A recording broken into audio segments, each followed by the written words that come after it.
वालेकुम व्यूवर्स, आज हम हाजिर हुए हैं एक नई अप्रोच जो थी सेकंड वाली। यानी हमने दो अप्रोचेस पढ़ी थी, एक था ट्रेडिशनल अप्रोच, दूसरा वन है साइंटिफिक अप्रोच। ठीक है, ट्रेडिशनल अप्रोच के हमने जो सब अप्रोचेस थी या जो उसमें मर्ज्ड अप्रोचेस थी ट्रेडिशनली वे में, वो हमने कवर कर ली थी। आज हम शुरू करें साइंटिफिक अप्रोच, साइंसी अप्रोच, साइंसी नुक्ता नज़र क्या है पॉलिटिकल साइंस के अंदर।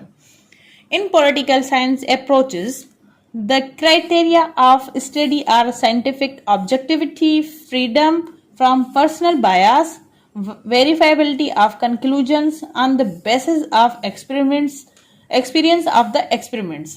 जो साइंटिफिक अप्रोच है वो उसका क्राइटेरिया यानी तर्जी यही है कि जो साइंसी ऑब्जेक्ट्स हैं उनमें आज़ादी हासिल हो और वो पाक हो, पर्सनल यानी ज़ाती मुफादात यानी हसद वगैरह से पाक हो।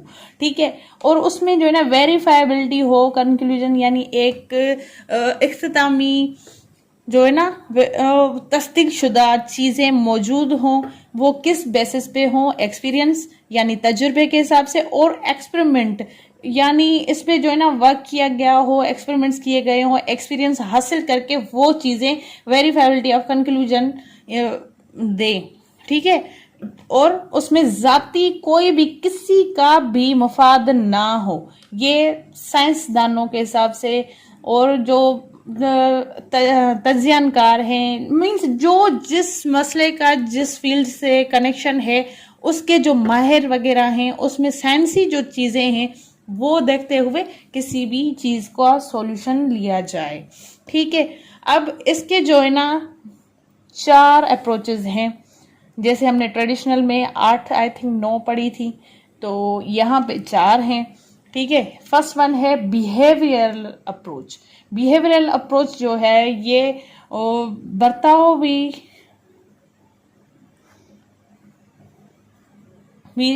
अप्रोच है, नुक्ता नज़र। इसमें ये चीज़ें देखते हैं क्या हैं, analyses behaviour of individuals and groups in political context based on empirical evidence, techniques, data, methods, emphasis, qualitative measurements of behavior, mostly deals with micro politics, neglect macro। ठीक है, यहाँ पे ये इसमें जांच पड़ताल की जाती है बिहेवियरल अप्रोच में कि जो बंदा है या फिर कोई गिरोह है वो पॉलिटिकल कंटेक्स्ट यानी कोई चीज़ को कैसे देखता है, उसमें बेसिस क्या है, एम्पिरिकल एविडेंस यानी उसमें शायद क्या मिलते हैं, जैसे सर्वे वगैरह हो तो उसमें उनका जो मतलब वोट मीन्स डेटा वगैरह कैसे हो, उनका रिएक्शन क्या होगा, उनका जो है टेक्निक्स वगैरह यूज़ करके उनको कैसे मतलब चीज़ें प्रोवाइड की जा सकती हैं। इस बिहेवियरल अप्रोच में ये कहता है कि जो इंडिविजुअल है उसका बिहेवियर और उस ग्रुप का जो कंटेक्स्ट होता है और जो मुशाहिदाती बेस्ड ऑन एम्पिरिकल एविडेंस, मुशाहिदाती सबूतों के हिसाब, शवाहिदियों के हिसाब से जो मिलता है, ठीक है, या फिर टेक्निक्स वगैरह, डेटा, मेथड वगैरह यूज़ करके जो इसका मिकदारी पैमाइश होती है उससे जो भी चीज़ें मतलब नताइज वगैरह हासिल हों बिहेवियर से, वो बिहेवियरल अप्रोच है। यानी बर्ताव कैसे, अगर एक मिसाल देती हूँ, इलेक्शन कंटेस्ट हुए हैं, ठीक है, इलेक्शन हुए, उसमें जो इंडिविजुअल है या ग्रुप है, इनका जो कंटेक्स्ट करना यानी जलसा जुलूस वगैरह करना, उनमें उनका रिएक्शन क्या था, राय क्या थी, उनके वोट पैटर्न्स वगैरह क्या थे, ये चीज़ें देखी जाती हैं। ठीक है, यानी वोट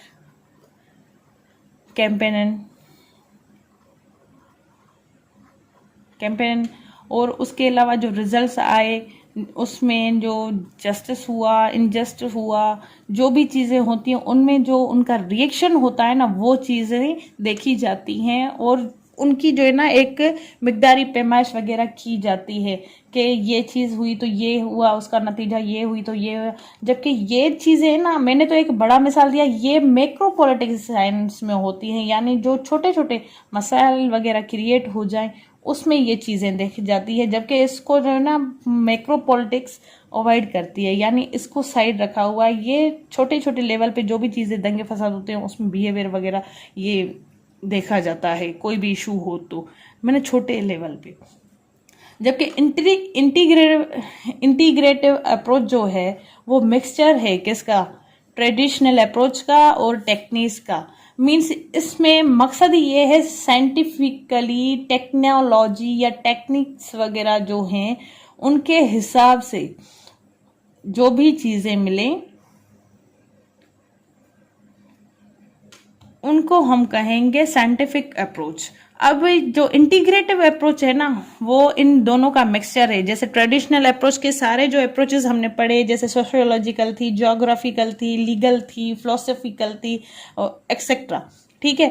तो उन सब का मिक्सचर, अगर यहाँ से सॉल्यूशन मिलता है ट्रेडिशनल से तो यहाँ से सॉल्व करते हैं, अगर टेक्नोलॉजी या टेक्निक्स वगैरह से कोई सॉल्यूशन मिलता है, किसी मसले का हल मिलता है तो वो, यानी ये दोनों का मर्जर है, ठीक है। ये दोनों इसमें मर्ज हैं। कौन सी अप्रोच, साइंटिफिक अप्रोच और ट्रेडिशनल अप्रोच, दोनों इसमें मर्ज हैं, सही है। अब पावर अप्रोच क्या है? पावर अप्रोच है, power has become central study in modern times. जो पावर है वो मरकज निगाह है पढ़ने के लिए मॉडर्न टाइम्स में, जदीद दौर में, ठीक है। अब it's centre on the struggle to gain, to retain और टू एक्सरसाइज पावर और इन्फ्लुएंस ओवर अदर्स।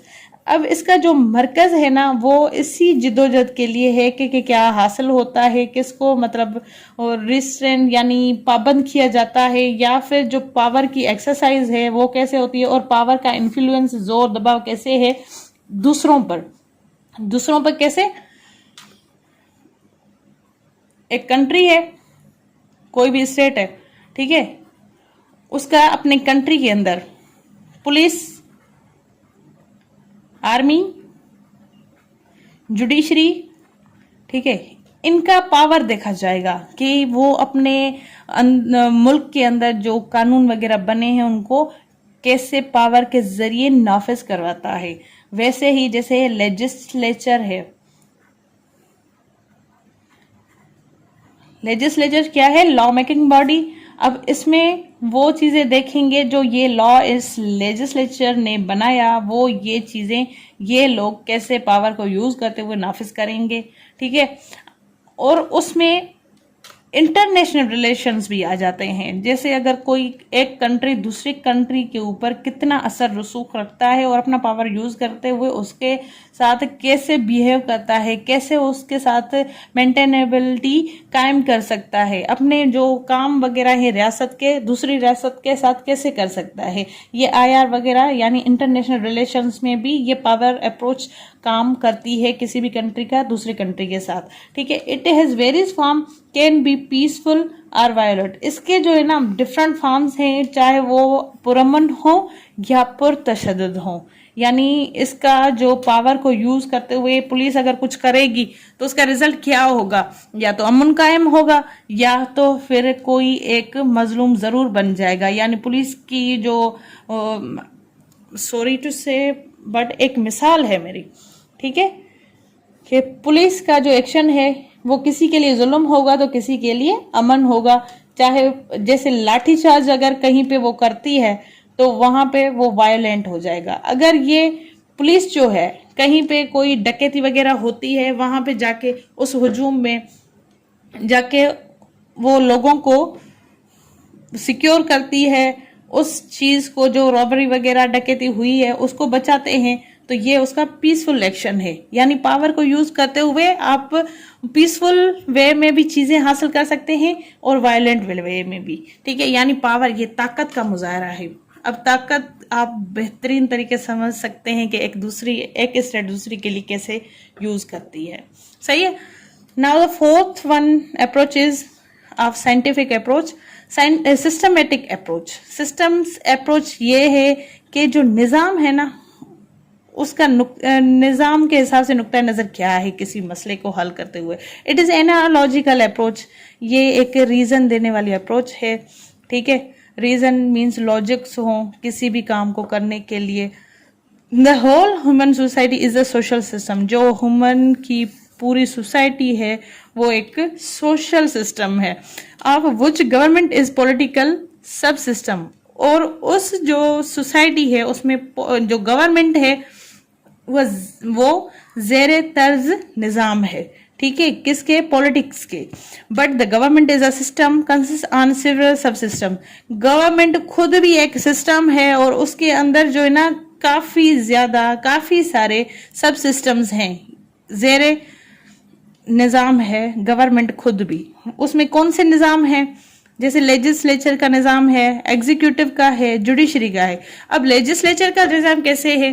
इलेक्शन हुए, सही है, उसमें वोट्स आए, वोट्स कितने मिले कितने नहीं मिले, और जो लॉ वगैरह पास हुआ है तो उसमें अवाम की राय क्या है। ये एक सिस्टम है, पैटर्न बना हुआ है, हर चीज का एक पैटर्न है, ठीक है। एग्जीक्यूटिव है, पुलिस या आर्मी, कोई भी एक्शन होगा, ब्यूरोक्रेसी, कुछ भी, जो लॉ इन्फोर्समेंट बॉडी है वो लॉ को इन्फोर्समेंट करवाने के लिए उस सिस्टम को ही फॉलो करेगी, उन पैटर्न्स को ही फॉलो करेगी ताकि किसी मसले का हल निकाला जा सके, सही है। ये थी डेविड एस्टन एंड आलमन की डेफिनेशन इसके रिलेटेड। सो अपनी दुआओं में मुझे याद रखें। ये अप्रोचेस आज हमारा कवर हुआ। अब हम आपके साथ हाजिर होंगे इंशाल्लाह नेक्स्ट लेक्चर में, जो कि होगा स्टेट, ठीक है। मैं एडवांस में बता देती हूँ ताकि आपको जो है ना और ज़्यादा इंटरेस्ट हो इन टॉपिक्स को देखने के लिए, और जिसमें हमें भी आपकी अप्रिसिएशन की नीड है। So please like, share and subscribe my channel. अल्लाह हाफिज़।